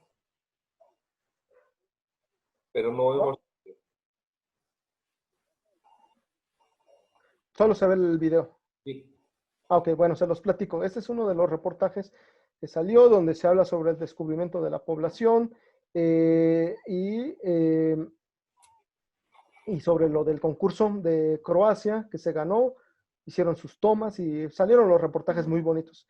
Él es el doctor Emilio Martínez, él fue mi asesor del posgrado, quien también fue alumno del doctor Do Adrio. Entonces, él también sale en los reportajes explicando sobre la situación en general de los profúndulos en Oaxaca. Ahí está dando la entrevista respectiva. Y el presidente de este colectivo ambientalista también dio la entrevista. Entonces, todo esto fue muy importante, ¿no? Su servidor. Y bueno, a raíz de todo esto también empezamos a recibir la visita de escuelas. Eso es algo que nosotros consideramos muy valioso. Empezó a haber un interés generalizado de la sociedad por este tema. Entonces recibimos la visita primero de escuelas. Ahí, estos son de la Escuela Normal Superior, es decir, donde se forman los futuros profesores que dan educación básica. Entonces, eso fue para nosotros muy importante porque ahora esta generación pues ya podía transmitirle estas partes a los estudiantes que iban a tener unos años más adelante a cargo. Hoy día estos ya son profesores, entonces ya pueden hablar de este tema. Algunos de ellos inclusive después nos han venido contactando, ¿puede usted venir a dar una charla a mi escuela? Entonces creo que eso es parte de lo que se ha buscado. Ahí tenemos que conocían el acuario de biotopo que habíamos montado. Y para nuestra sorpresa después nos llega la notificación de Estados Unidos de la AGA. Volvimos a ganar la categoría de biotopo. Víctor. No, sí. Bueno, Sí. ya cambió la imagen porque se había quedado detenido como en el video. Qué pena contigo. Bien, Ok, sí. bueno. Ahí está. ¿Ya pueden ver a los estudiantes? Ya. Bueno, ahí Sí, están los señor. estudiantes. Muy bien. Y ahí está la notificación de Estados Unidos, de Rusia, donde volvimos a ganar por Norteamérica. Comentarios de los jueces, en ese caso, pues yo que pensaba en conocer a algunas de estas personalidades como Iván Mikolji, un legendario explorador, que hoy somos buenos amigos, y de otras personas. Ahí está Eleonora Schmidt, que nos llegó a visitar después y ya por fin nos conocimos. Ella es la patrocinadora de gran parte de este proyecto. Entonces, para que ustedes también la conozcan, gracias a su apoyo, a su ayuda, es que nosotros podemos desarrollar las actividades. Y esto nos llevó a otras latitudes. Entonces, nosotros ya, permítame un segundito. Es que por acá hubo una interrupción. Bueno, llegamos a irnos por allá al lado de Manuel y más para arriba. Entonces nos fuimos hasta Rusia. Entonces, por esto de los biotopos, donde mostramos como finalistas de este concurso, nos pidieron hacer una recreación sobre otro ambiente acuático de México. En este caso decidí que fuera de mi región. Y mostramos el siguiente video en ruso. Bueno, no sé si ya cambió la imagen, era la portada del video. Y ahí vemos en ruso, nos hicieron favor de traducirnos la información para que la gente allá en Rusia también pues, pudiera saber sobre nuestro proyecto, sobre lo que estábamos haciendo. Y se mostró un video que hicimos y todo. Y posteriormente hicimos una recreación sobre una subcuenca también de aquí de Oaxaca, pero obviamente no podíamos llevar profúndulos ni quilis, entonces trabajamos con las especies mexicanas que ya se cultivan por allá, y en este caso fueron unos cíclidos que se mostraron.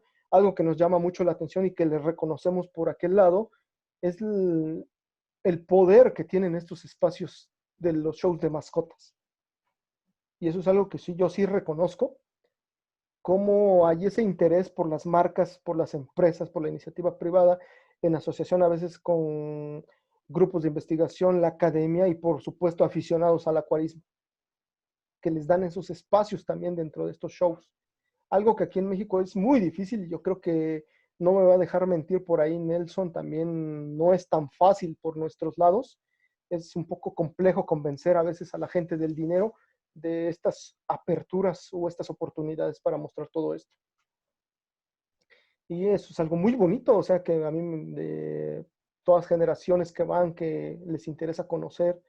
Ese es un video que salió por ahí en el canal de Definite Aquascape de un amigo Pietro, donde muestra sobre esta recreación que hicimos de esta subcuenca de Oaxaca ya en Rusia. Y bueno, ahí está la información. Le voy a adelantar un poquito, tratando de mostrarle a la gente por allá cómo se vería un arroyo de esta naturaleza con estos cíclidos que son oriundos de esta zona de México, de Oaxaca. Es un complejo de raíces, rocas, hojas sumergidas, etcétera. Algo muy bonito, pues lo que le digo, que van a las escuelas, algo que yo no sabía, que aprendí ahí, que ahora me gustaría replicar por estos lados, son sus centros de educación ambiental y biológicas que ellos tienen. Eso es algo que a mí me encantó, quedé fascinado. Ellos son estudiantes de ese centro.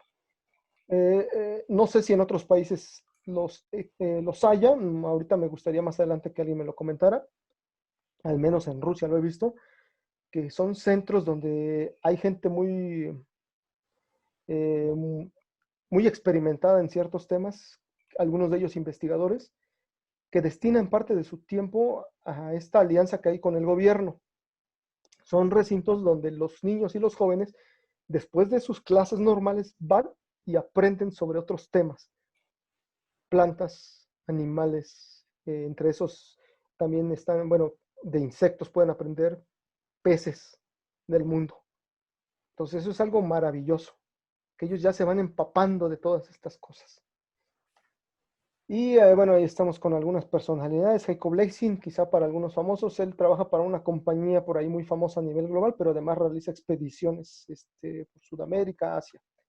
El director en este caso, de quien fue el patrocinador del concurso en aquellos años, el director de una empresa rusa. Ahí estoy con aficionados también al acuarismo de Rusia, del club de acuarismo de allá de San Petersburgo.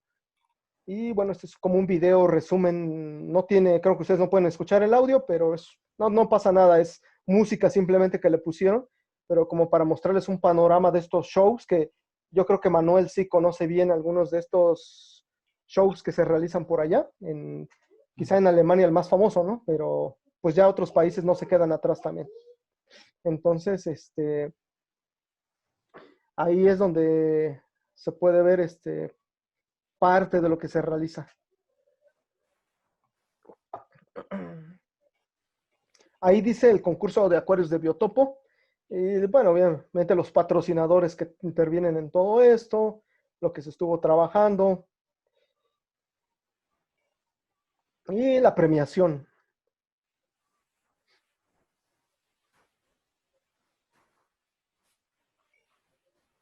Ahí se realizó como una especie de final entre los finalistas por región, en este caso yo que representaba a Norteamérica, y fue como un concurso interno nada más entre aquellos que ya eran considerados en ese momento los mejores del mundo. Entonces ahí es como a raíz de, fíjense, de haber descubierto la población del Profundulus oaxaque, el hecho de no quitar el dedo del renglón, pues me llevó a pasar de estar en una situación bastante complicada, donde yo unos meses antes pensaba inclusive alejarme de todo esto de la ictiología del acuarismo. Cambió totalmente también mi vida y a raíz de haber encontrado al Profundulus oaxaque. Bueno, ahí tenemos que las recreaciones fueron llevadas a este centro de educación ambiental y biológico, y eso es algo que les digo que a mí me parece fascinante. Yo estoy enamorado de esa idea, la he planteado en foros aquí en México, ojalá algún día me haga caso alguien, que son importantes. Hablamos de México como un país megadiverso, hablamos del estado de Oaxaca como el país número, digo, el estado número 1 en biodiversidad, perdón, pero ¿qué se hace realmente por eso? Solo en los discursos. Necesitamos acciones, y esta es una de ellas, que nos va a ayudar a cambiar la conciencia ambiental, a mejorar la educación ambiental, y desde luego, si logramos esto, vamos a lograr proteger la ictiofauna endémica, porque con esto se nos van a quitar muchas ideas erróneas que tenemos, a mucha gente que tiene ideas erróneas sobre lo que es cuidar el medio ambiente. Entonces, esto es algo muy importante. Ahí los estudiantes son los que se hacen cargo de mantener a los peces que ellos tienen allá, y son asesorados y supervisados por especialistas. En este caso, aquí a quien estoy señalando es Svetlana Kirilova, quien es la profesora del área de acuarismo y quien también es una de las biotoppers más famosas e importantes a nivel mundial. Ella fue la biotopper más importante de Rusia. Ahí está la evolución de ese urna, esa recreación que dejamos. Después ya los peces se estaban reproduciendo, entonces creo que es uno de los objetivos siempre de un acuarismo responsable. Más recompensas que llevaron después. Creo que una de las más importantes era lograr esto. En el acuario de biotopo empezamos a lograr la reproducción del Profundulus oaxaque. Pero eso no era todo. Al no tener más datos de la biología, dónde desova, cómo es el huevecillo, dónde se adhiere, cuántos tiempos dura el desarrollo embrionario, todo eso eran incógnitas. En su momento, pues empezamos a observar alevines, pero ahora vienen las siguientes preguntas. ¿Cómo las íbamos a resolver? Bueno, hay una fotografía para mostrarles en su momento. Yo venía regresando de Rusia, Heiko andaba por aquí en México y pues tuvimos el gusto de que él pasara a visitarnos también ahí. Heiko Blecher, creo que muchos lo conocen. Estas por ahí no le vayan a compartir, a divulgar la fotografía. Está comiendo aquí una quesadilla en Oaxaca, México. Y posteriormente a esto tuvimos la invitación ya de clubes de acuarismo. Yo fui el fundador del Club de Acuariofilia de Oaxaca, en un momento me alejé de él. Posteriormente regreso, pero ahora a darles ya unas charlas más específicas. En foros empezaron a organizar en México otra vez eventos tratando de llegar o alcanzar estos shows que se dan por allá en Europa, en Asia, en Estados Unidos, aquí nuestro vecino es de Estados Unidos, Norteamérica, pero obviamente más pequeños, pero se empezaron a trabajar ya estos shows, y para nuestra fortuna fuimos de los primeros ponentes invitados en lo que fue el origen y surgimiento de varios de estos shows. Todavía lugares improvisados, pero creo que la importancia es esto, el interés que se generó de aficionados al acuarismo. Hay gente que se quería tomar fotografías conmigo, yo no sé por qué, pero bueno. Ahí quizá algunos de allá de España lo llegan a conocer, con quien estoy ahí en la fotografía. Alejandro Soria, estuvo mucho tiempo trabajando por allá con algunas empresas también, ahora está en México, ya estamos con él.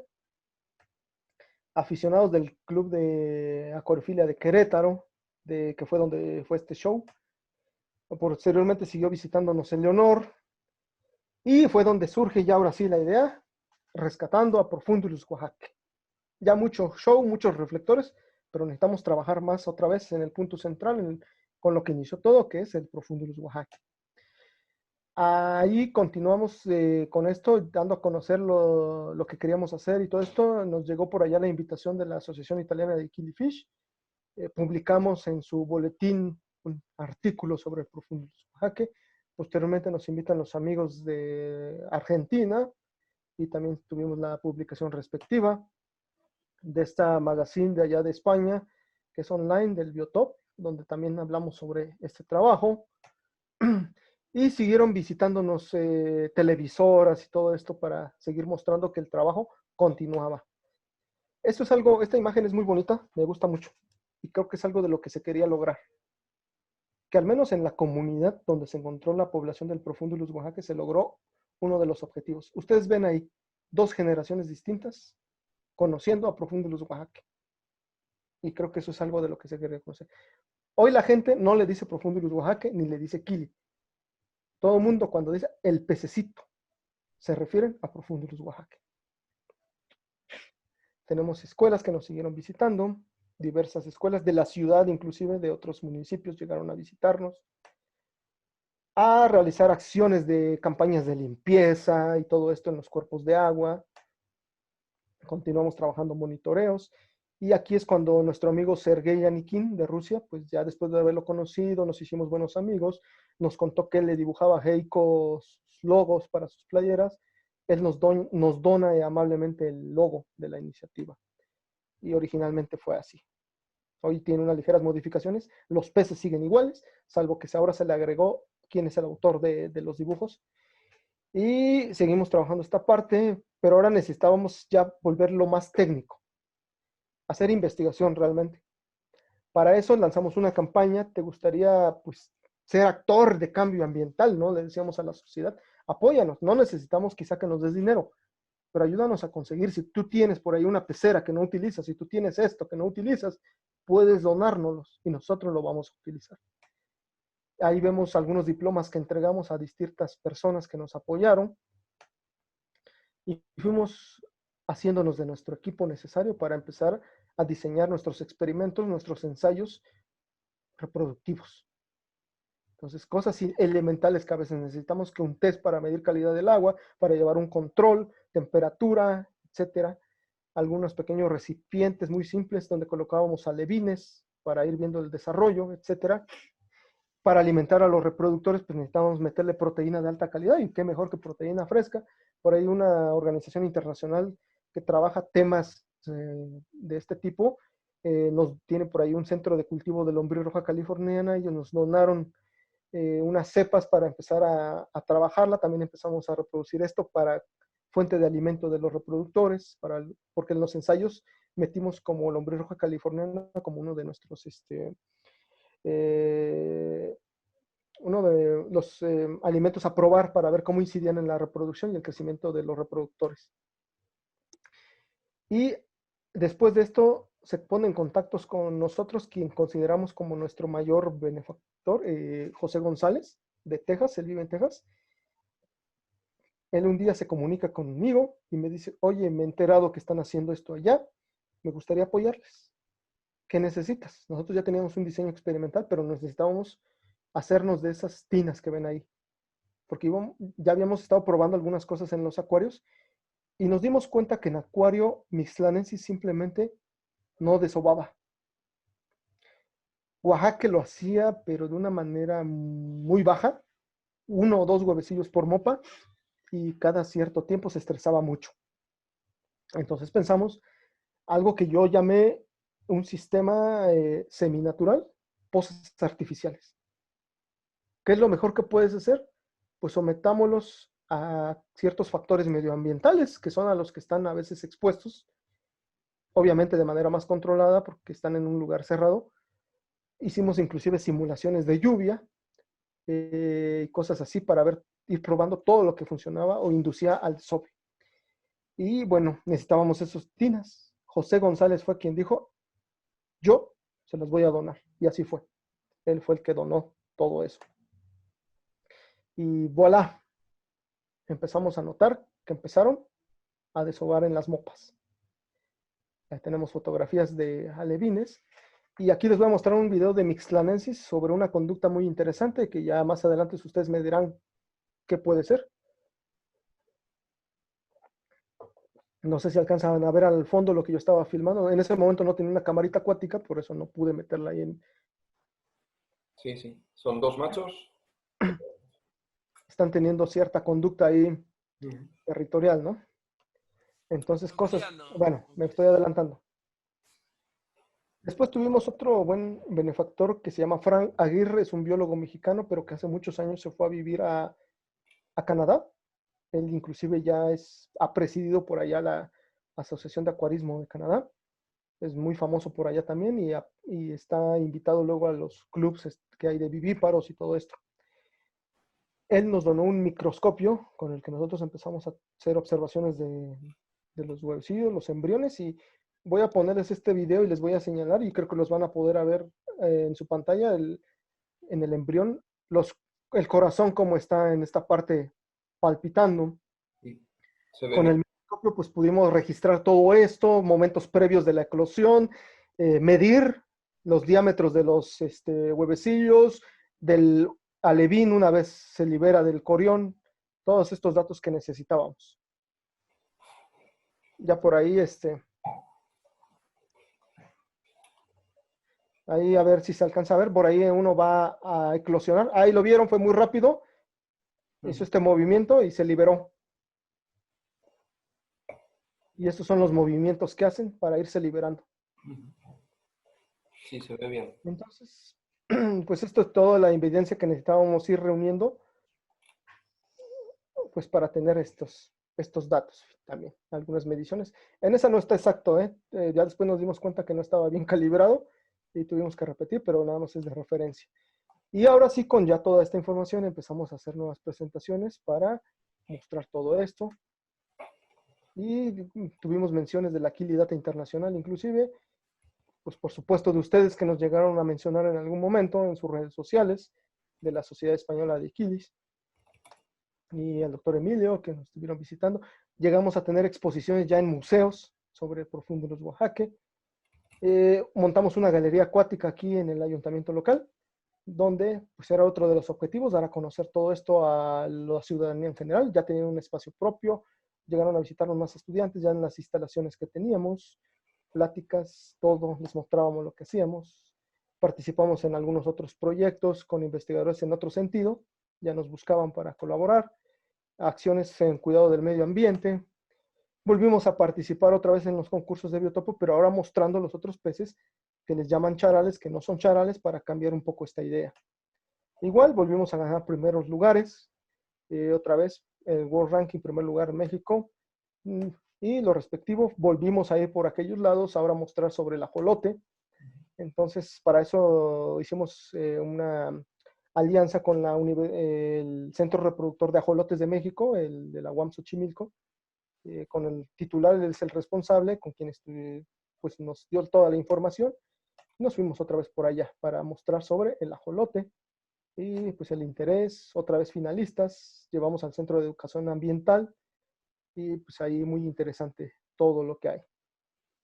Y grandes recuerdos que nos trajimos de por allá, la gente pues nos tiene aprecio ahora por allá, por lo que hemos venido haciendo de este lado.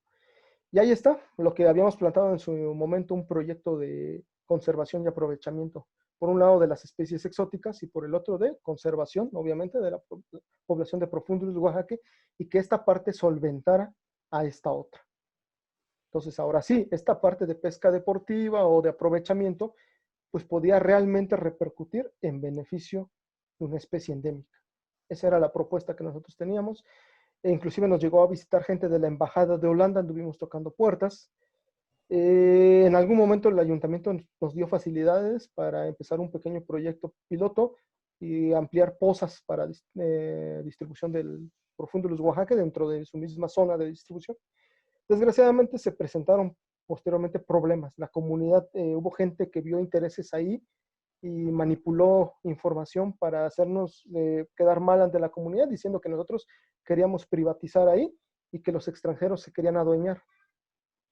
El único fin que buscaban estas gentes era ellos tener la posesión de la tierra. ¿Y saben qué ha pasado hoy día de esos que dijeron en su momento ser los protectores de ese lugar? Están vendiendo todo, las tierras. Se están llevando dinero, no cuidaron nada. Ese era su interés. Esta es la situación del río Toyac como tal. Descargas de aguas residuales, sobreexplotación de materiales petros.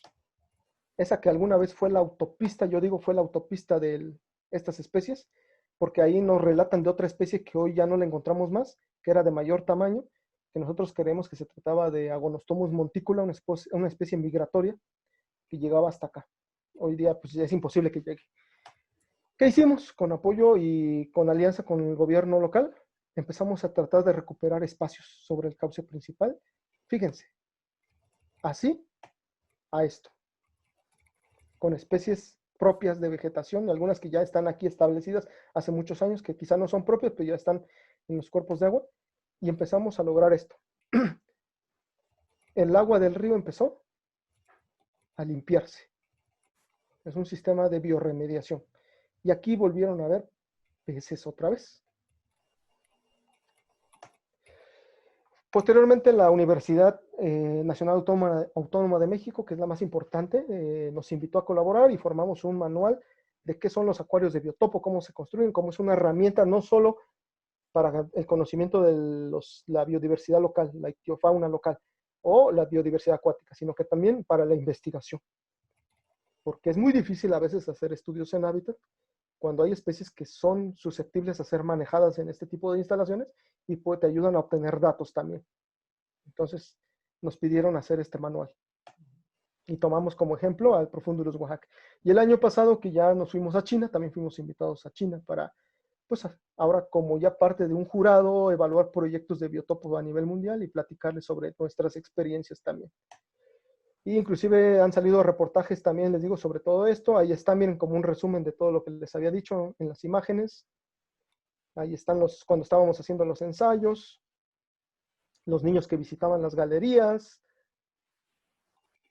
Ahí cuando trabajamos también dándole difusión a las otras especies de peces que están en esta zona. Y finalmente llegamos a estos resultados también.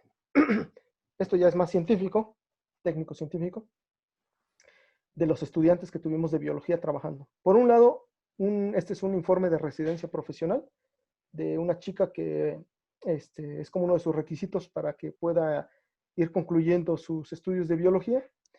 Y fue el efecto de 3 dietas en el crecimiento de reproductores de Profundulus Oaxaca y su incidencia en el desove en cautiverio.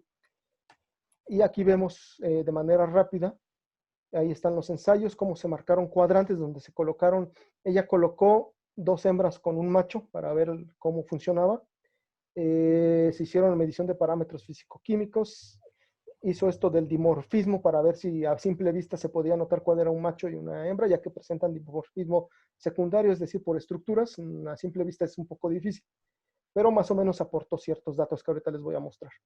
Ahí están algunos de los insumos que se utilizaron. Se probó como testigo el alimento más famoso en México, que son hojuelas generales, como nuestro testigo, respecto a dietas que se diseñaron a base de lombriz roja californiana, y pues obviamente la aplicación de biometrías y registro biométrico, las fórmulas, las ecuaciones que se utilizaron. Y ahí tenemos los resultados, los parámetros físico-químicos, cómo se mantuvieron a lo largo del ensayo, un pH de 7.3 a 7.1, habiendo una fluctuación de 0.2, el KH, ¿por qué? Porque como los teníamos sujetos a factores medioambientales, porque consideramos que era lo mejor. Cuando lo intentamos en acuario simplemente no obtuvimos nada, fue muy difícil. Entonces dijimos, pues es lógico, si ellos todavía vienen de un ambiente natural, lo más lógico es que ellos se sientan todavía lo más parecido en un ambiente natural. Bueno, el pH estuvo fluctuando en esos valores y el GH no pasó de 11. Los compuestos nitrogenados también, obviamente porque se les metió cierta carga orgánica, CO2 y todo esto se midió. Y ahí vemos cómo se fueron manteniendo los valores. Y de este otro lado lo que tenemos es las temperaturas. ¿Cuál fue la fluctuación de la temperatura? Teniendo una promedio de 20 grados centígrados en ese lugar donde se pusieron las tinas. El más cálido fue de 21 y el más bajo que se llegó a presentar fue de 12. Y aquí tenemos algo curioso, que dice ahí, en los meses que duró en el mes de septiembre, pese a que fue el más cálido, 21 grados centígrados, no hubo desove. Sin embargo, en el mes de octubre hubo desoves con una temperatura promedio de 20 grados centígrados, lo cual de algún modo nos venía a confirmar la información que Langdon ya había publicado hace algún tiempo. mientras que en noviembre, mes en el que se registró el mayor número de desoves, la temperatura promedio se obtuvo en 17. Eso quiere decir que les gusta el agua un poco más templada. Entonces, en resumen, podemos decir eso, después de analizar los resultados. Y por último, en el mes de diciembre se caracterizó el registro de temperaturas más bajas y hubo ausencia de diciembre, es decir, los extremos en temperatura no son buenos para el desove. Entonces, ¿qué rangos de temperatura podríamos decir que son los indicados para Profundulus oaxaca? 17 a 20 grados Celsius. Entonces, esos son. Nosotros observamos que a los 17 fue cuando hubo el mayor número de desoves. Ahora bien, ¿qué más información obtuvimos? En cuanto al dimorfismo sexual, la longitud total. La hembra tiende a ser mayor longitud en comparación al macho. En resumen, más grande que el macho, la hembra. El cuerpo, obviamente, en las hembras pues, es más robusto por la presencia ya de huevecillos en edad reproductora. Y la coloración verde parduzca es más atenuada en los machos, siendo las hembras las más coloridas. Entonces, estos son datos bastante interesantes que ya nos ayudan a simple vista ahora a identificar sexos de manera más rápida. Y bueno, aquí viene la longitud, ahora también en peso. El peso máximo que pueden alcanzar las hembras, en este caso de 3.97 gramos, mientras que los machos, pues obviamente al ser más pequeños y menos robustos, pues es un peso menor, 2.8 gramos. Y la longitud es, pues, las hembras de 5.7 centímetros promedio, longitud total, y los machos 5.6 a lo mucho, es lo que pueden estar logrando. ¿Qué le piqué? Bueno. En cuanto a crecimientos, pues se hicieron los índices para ver cómo se iban ganando en cuanto a las hojuelas. Ahí vemos los cuadros. Y tenemos que, en cuanto a la sobrevivencia, también se hizo el índice de sobrevivencia y todo esto, ¿no? Y las que se probaron, los alimentos fueron la combinación de lombriz roja californiana con adición de emulsión de Scott. ¿Por qué? Porque nosotros queríamos ver cómo esto funcionaba como estimulante también para la reproducción.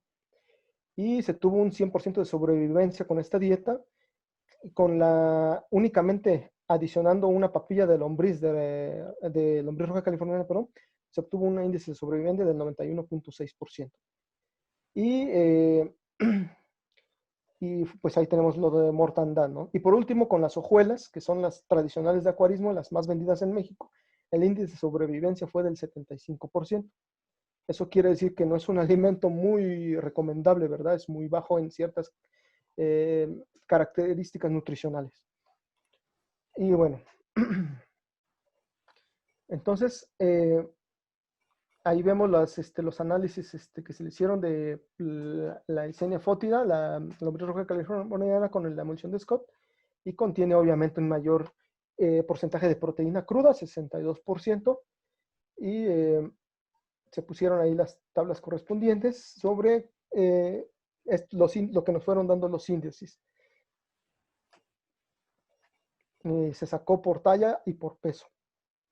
Y a lo que llegamos es esto, que después de analizar los índices, es que la mejor dieta fue aquella donde tenía obviamente lombriz roja californiana con adición de la emulsión de Scott, porque obviamente la emulsión de Scott es un complejo multivitamínico que obviamente nos ayuda a reforzar el sistema inmunológico y por ende un pez sano es más factible que tenga una mejor reproducción también con las demás condiciones estables.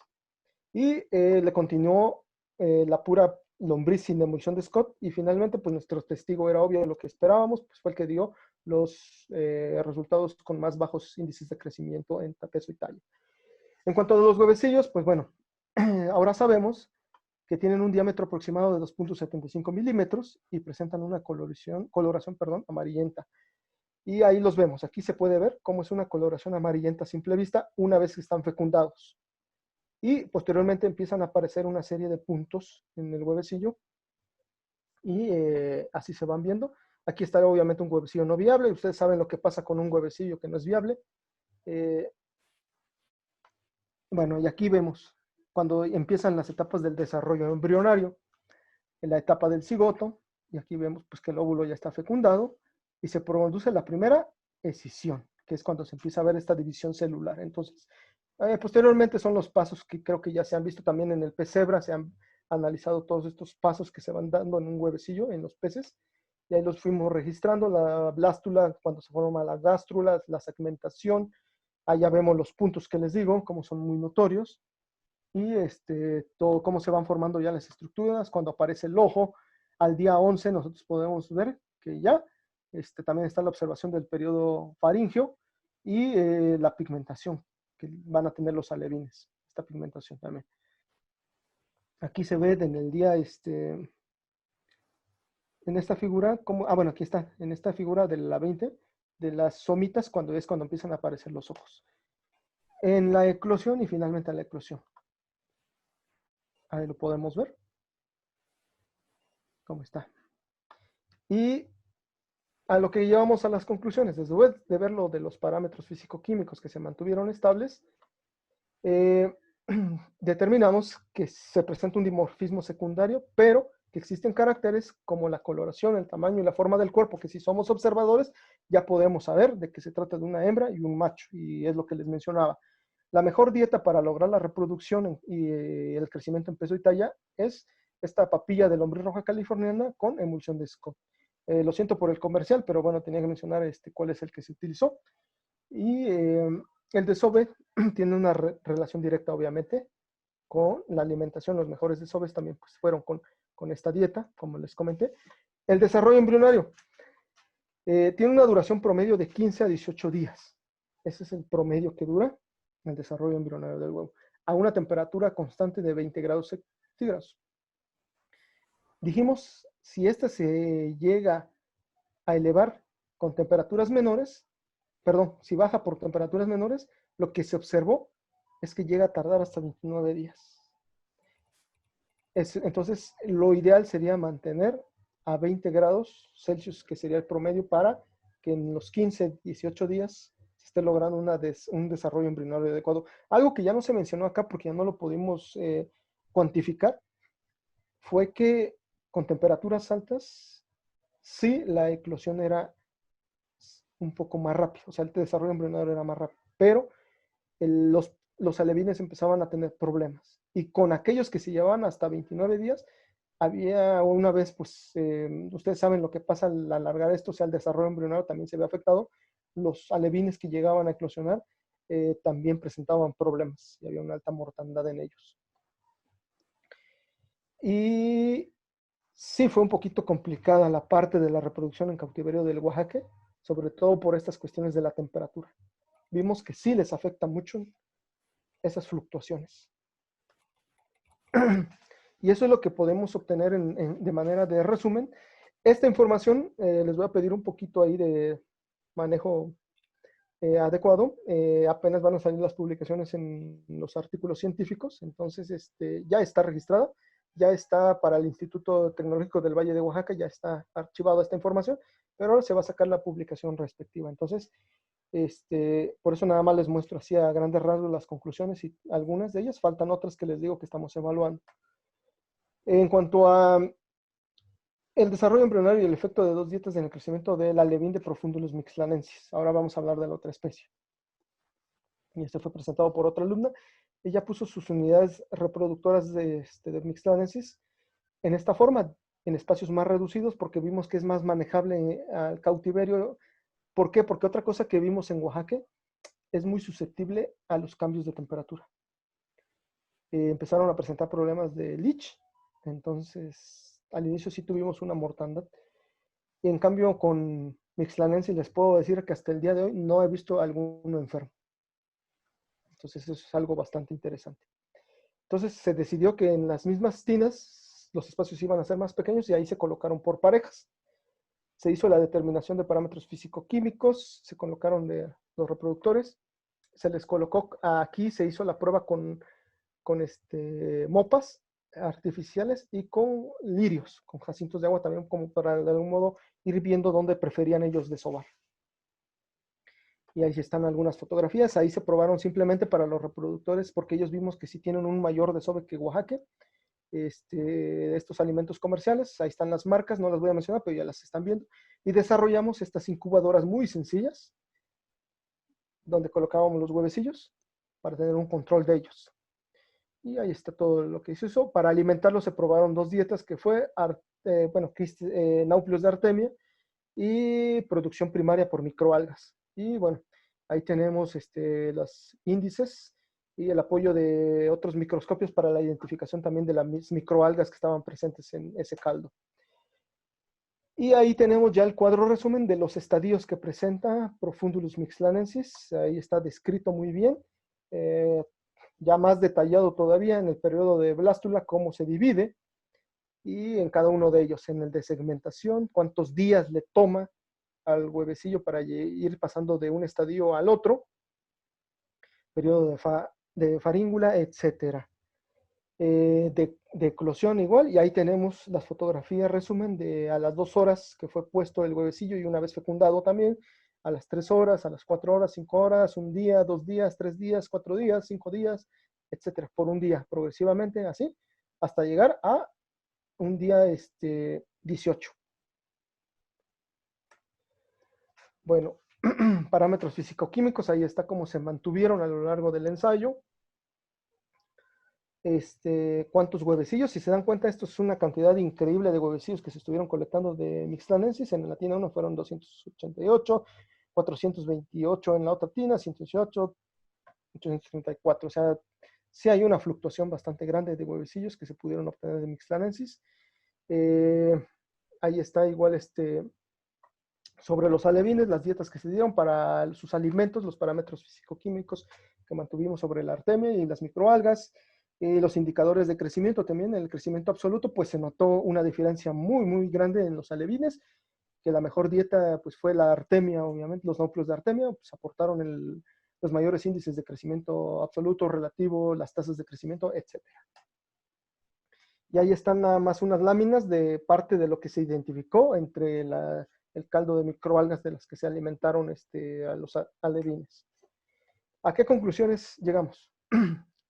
Una de ellas, que el desarrollo embrionario de Profundulus mixlanensis, bueno, en este caso se tomó como referencia porque no se podía citar el estudio que se estaba haciendo con Oaxaca porque pues estaban a la par. Entonces aquí la chica tomó de referencia el más conocido, que es el del pez cebra, que es el que se ha trabajado infinidad de veces, pues es obvio, es mucho más largo en mixlanensis que en pez cebra, ¿no? Nada más esto era como referencia para algo que conozcan pues la mayoría de investigadores, porque hablarles de quilis a muchos investigadores pues no tienen ni idea de lo que le estamos hablando. En cambio, si se les habla a veces de pez cebra, lo ubican rápidamente. Entre menor sea la cantidad de huevos que produce una pareja, también eso es otra cosa que nos dimos cuenta, la probabilidad de que la mayoría de huevos estén fecundados y alcancen su estadio de alevín aumenta. La mejor dieta para llevar al alevín al siguiente estadio, pues obviamente fue el náuplio de la artemia, obviamente por la cantidad de proteína que le aporta al alevín. Y el mixlanensis es un organismo que se adapta a las condiciones de cautiverio y que se puede mantener en las mismas, entonces no nos presentó mayor problema y el problema y el promedio de huevos por puesta es de 5 por pareja. Y bueno, estos datos se los comparto así muy rápido, son algunos datos que ustedes van a tener en exclusiva al día de hoy. ¿Por qué? Porque esta es la primera información que se está generando ya, ahora sí más concreta sobre estas dos especies en cuanto a su biología básica. Entonces estamos en la revisión de los artículos para que en breve puedan ser publicados ya, y ahora sí, sean del dominio público de quien quiera. Y bueno, de todas maneras esta información ya está registrada, pero es como un adelanto nada más.